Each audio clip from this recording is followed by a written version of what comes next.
Hey there everybody, I'm RVA Hiker Girl, and today I am headed down to False Cape State Park, one of Virginia's most southern and remote state parks. I'm going to tell you all about how you get down there, show you all around, and take you to my beachfront campsites. 2 days, 3 days, 2 nights is what I am heading down there for, and I can't wait to show you around. Come on, let's go.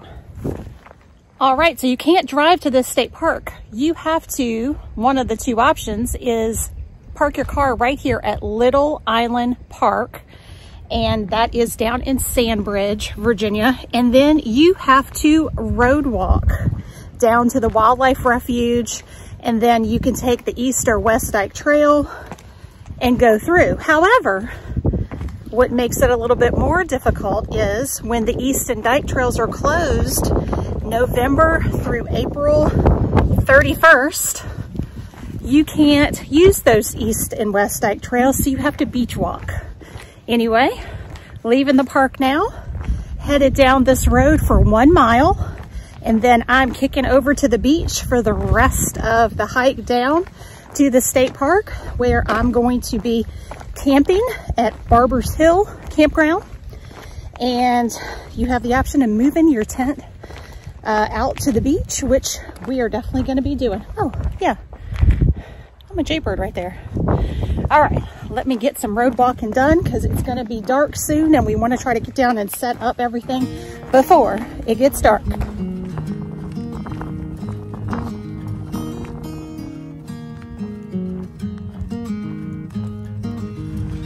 This is the gates to the Wildlife Refuge.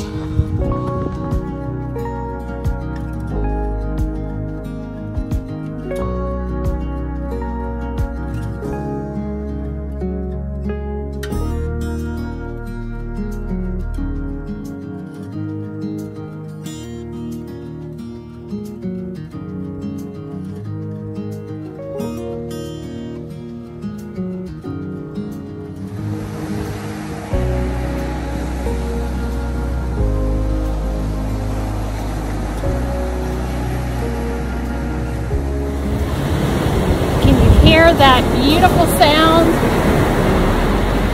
of the Atlantic Ocean.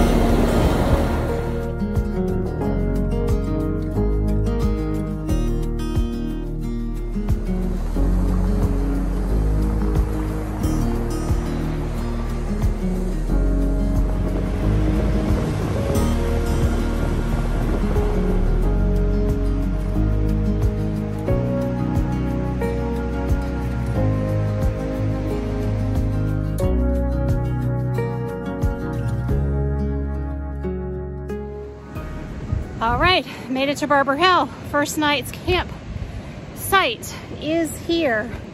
I'll take you over to this sign. So let me tell you what some of the rules are about camping, but hiking in the sand is exhausting. All right, let me flip this around so you can see the sign. All right, see these reflectors? All right, you can actually book a campsite. 11 through 20 are the numbers for here, and those are interior websites. However, as long as you put your reservation on your interior campsite, you can come out here, grab some of those reflectors, and just follow these signs. You can put your tent at the base of the dunes, not on the beach, not close to the ocean, and if there are really high tides, the rangers will come make you move. So just gotta find a flat spot around in here to put the tent. All right, packs are off because I do not want to walk in this deep sand with the packs on, so we left them right by the sign. Going to find spot number 14, which is my campsite. I'm going to put my piece of paper on there and then come back out here and set up the tent. Look at how amazing and beautiful it is on these pristine, protected sand dunes of this primitive, remote Virginia State Park. And yes, I'm breathing hard because I'm walking through this deep sand. That will give you a good workout. All right, this is the map of the state park, and we came in right through here, and Barber Hill is right here. So the Back Bay Wildlife Refuge is all the way over here, and then the parking lot would be like over here. So we're in spots in the part that's 11 through 20, so we're number 14. And tomorrow we will take a 2-mile hike and stay at False Cape Landing at site number 22. So that is the plan. I didn't know that mushrooms grew in sand. The beach is that way, and number 14 is our campsite. And look at the live oak trees and shade back in here. I mean, this is a huge campsite.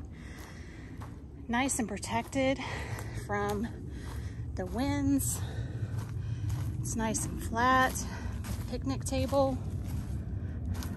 And there is a, it's not a bear bag hang, it's more for raccoons right there. There are no bear at this Virginia State Park, but they do recommend hanging your food bag so the raccoons will stay out of it. And there are no fires here. You can only bring your cook stove for cooking, no fires. So you have to print out a copy of your reservation and put it on, well, how do I do it? Oh, there we go. So they know you're here, and then you're free to camp out on the beach. So that's what we're gonna do, is go set up the tent.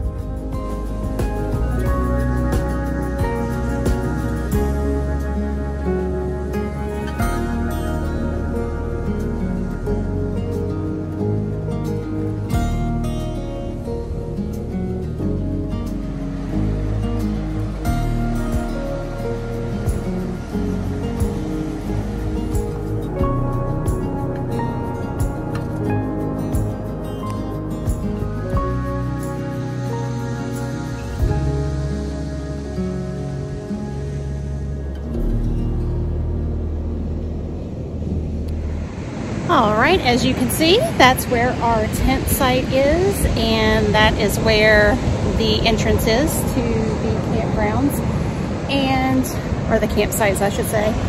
But if you can see where Jaybird is, that's where the water line is, so that's high tide. So this is the distance to my tent. So I just wanted to be safe, because the last thing I want is to float away while I'm sleeping at night. So just to give you some information about this park, it was a little trek today. I think it was like 5.5 miles or so in the sand and road walking. Road walking is not great on the joints, and sand is difficult even if it's wet, packed down sand. So the only way you can get here is by walking, by riding a bike, or by taking the tram that the Wildlife Refuge Center operates.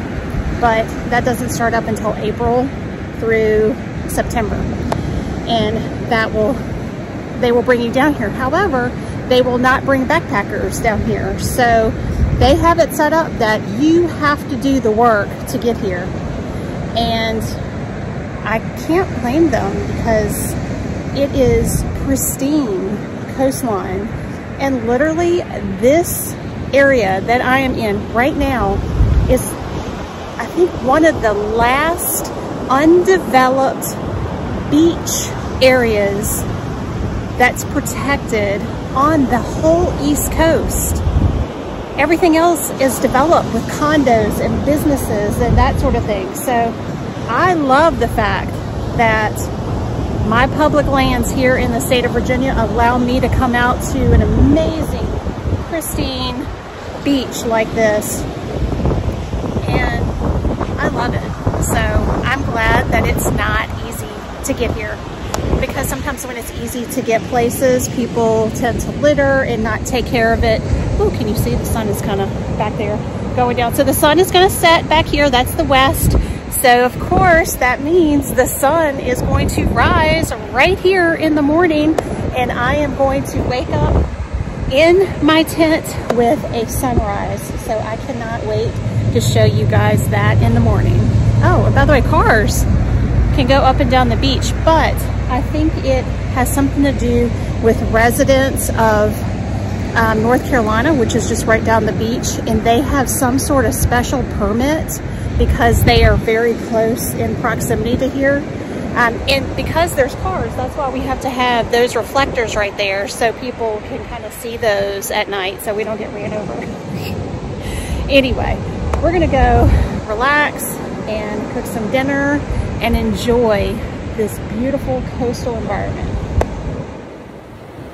When was the last time you were on a beach and there was no one around for miles and miles? Well, except Jaybird back there.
Well, the sun just went down back there and you can see the lights from my tent, and probably what you can't see very well, that is a full moon tonight.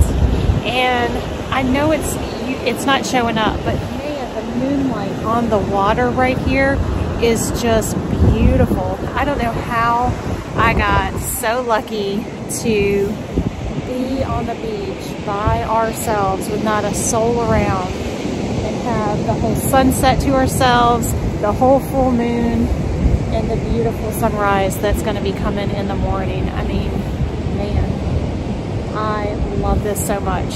And if you want the same experience, come on out to Falls Cape. No, this is not an ad for this state park, but man, when something's this awesome, I'm definitely going to be recommending it.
Found some deer tracks in the sand that weren't here yesterday.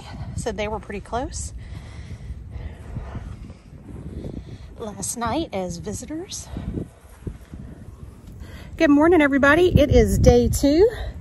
Just following some animal tracks to see who our visitors were last night. Just talked to one of the rangers, Cameron. Man, she was so nice. She's been with Virginia State Parks for 34 years, and I think she said she's been here at Falls Cape for 20 years, raised a family here and everything. So she is super knowledgeable about this park.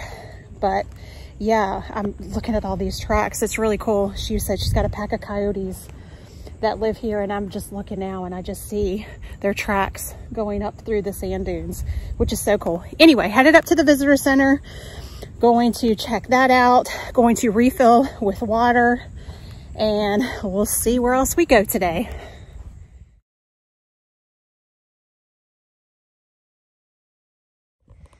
All right, guys, I'm just following in the footstep of the coyotes. How cool is this? Here are the restrooms closest to the beach. Right across from the visitor center is this buoy that I have been wanting to get my picture taken with for quite some time. Southernmost Virginia State Park, Falls Cape. 1,146 miles to Key West. Right, amongst the live oaks is the visitor center and gift shop. So I'm gonna go in and check this out. All right, so these are the footprints that I saw, and they also have bobcat here. And we've seen white-tailed deer, and the hog footprints would have this extra little piece that's down here. So that's cool to see.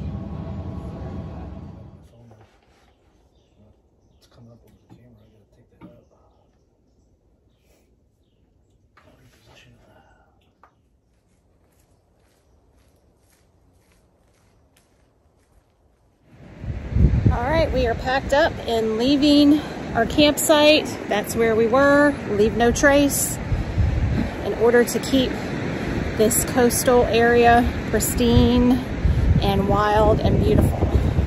Everything I brought with me, I am packing out. Ranger Cameron said that it is migratory humpback whale season. So she told us to be on the lookout for whales. So believe me when I say, I am scanning the horizon.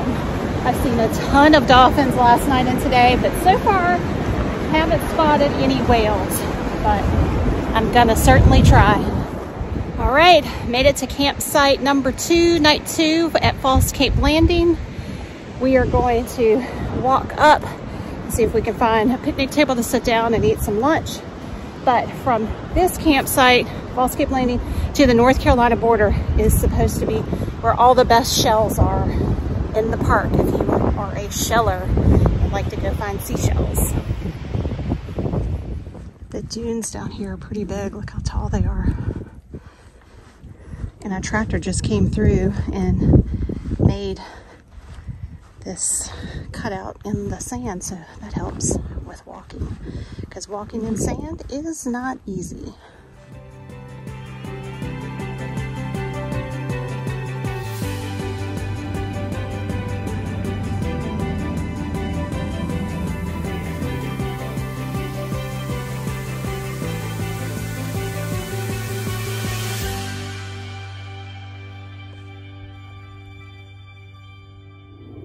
I was hoping to see maybe some cottonmouths down here sunning. The ranger said there are several that live down here next to the dock, but I don't see any from afar, of course. I haven't seen one since I was a kid, so I'd like to see another one, because usually I'm in rattlesnake and copperhead territory. It's kind of rare that I'm in cottonmouth territory.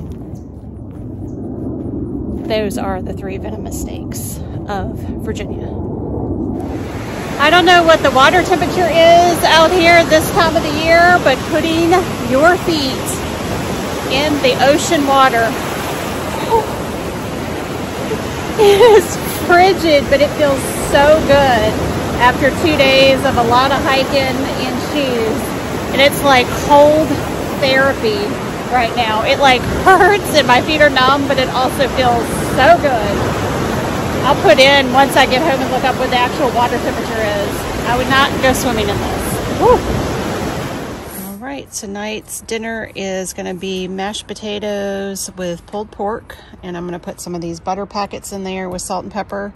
And then for dessert, I've had this thing like for 2 years, so I need to eat it, and I don't want to carry it back out. So creme brulee it is for dessert.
everybody. As you can tell, the weather has dramatically changed from the last 2 days. I looked at the weather and it said a fog advisory for the area, so all of our gear is sopping wet and sandy and heavy. We have sand everywhere on our clothes, our shoes. I mean, yeah, Jaybird says everything. Like you can't like get it off, because when you're wet and sand sticks to it, you know how that wet towel is on the beach? Yeah. Anyway, that's probably the worst of this trip. Then we're doing pretty good. Anyway, that's what the ocean looks like back there. And it's not too cold. It's just because it's so foggy, the mist is coming down and like making you wet. And Jaybird didn't bring his raincoat, but I did, which you really don't need it, but it does keep you a little bit drier. Anyway, starting this long 7+ mile trek back to the car. The sand is very wet, so we're trying to walk closer to the beach where it's packed down a little bit more, so it's not quite so hard. All right, gonna keep on getting on until we get back to the car.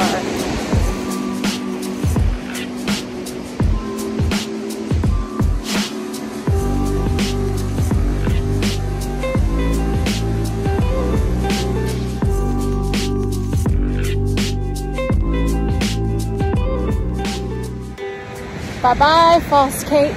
I'll see you another time. But hello, Back Bay. Glad to be entering the Wildlife Refuge again. So I've got 5 miles back to the car. And just a reminder, you have to be out of this part, even the beach, of the Wildlife Refuge before it gets dark. Whether you're hiking or just visiting. And there's so many coyote tracks on the beach.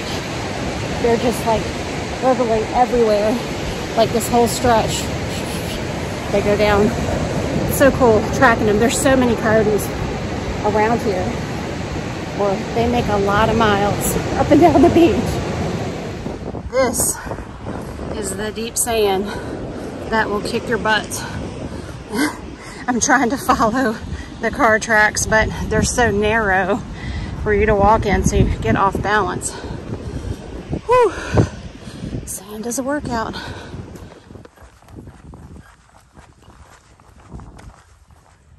All right, guys, made it back to the parking lot right here. That road walk at the end was a kicker. I think I might have a few blisters on my feet. I'm not used to road walking with a heavy pack. That's not a lot of fun, but it was about 25 miles for these 2.5 days that we were out there. And man, is it a perfect place out there, away from all the lights, for stargazing, and in False Cape, just listening for owls back in the live oak campsites there. I mean, it was just a really cool experience. And I definitely recommend it. If you were interested in visiting False Cape and if you have any questions, feel free to leave them in the comments below. I'm happy to help if I can. And if I can't, then I'm sure I can message Ranger Cameron and ask her, because she was amazing. So make sure you look for her. And the other ranger there is Josh. So ask for either one of them and they will be sure to help you out. All right, guys, I am over and out for this backpacking trip, and I will see you guys on the next video. Until then.